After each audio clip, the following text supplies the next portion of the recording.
भैया वोट चोरी पे क्या कहना चाहेंगे आप? वोट चोरी पे आपको समझना है, देखिए वोट आप ऐसे समझिए, इसको हम आसान तरीके से आपको समझाते हैं। आ, आपने फसल बोई,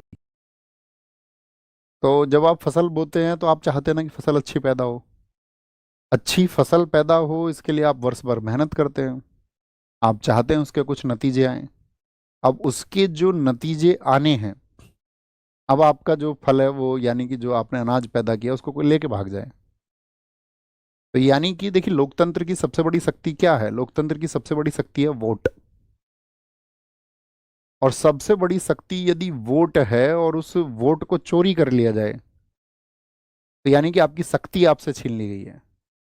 आपको लगता होगा कि बहुत साधारण सी चीज है, आप एक चुनाव कर रहे हैं, आप चाहते हैं कि ये अमुक व्यक्ति जीत करके आए, और वहां वोट चोरी हो जाए, तो फिर आप क्या कहेंगे? तो आप कहेंगे कि इससे तो जो व्यक्ति अच्छा है और अच्छा कार्य करना चाहता था, जिसने अच्छी योजनाएं प्रस्तुत की थी जनता के सामने, तो कोई फायदा नहीं हुआ फिर तो उनका।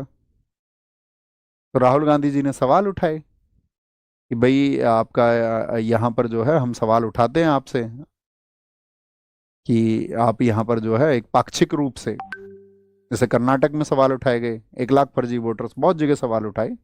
हालांकि इलेक्शन कमीशन ने अभी उनसे जवाब मांगा है इस बात पर कि भाई इस बात के प्रूफ दो, है ना, उनको उल्टे प्रूफ दो कि यहाँ पर आप जो कह रहे हैं, आप जो आरोप लगा रहे हैं वो सच्चे हैं, तो वो प्रूफ मांगे आगे, वो देंगे डेटा को उसको। ये रहे प्रूफ। और उपचुनावों में आप देखिए, अभी जो सब इलेक्शंस होते हैं तो उनकी हकीकत तो सबके सामने है ही।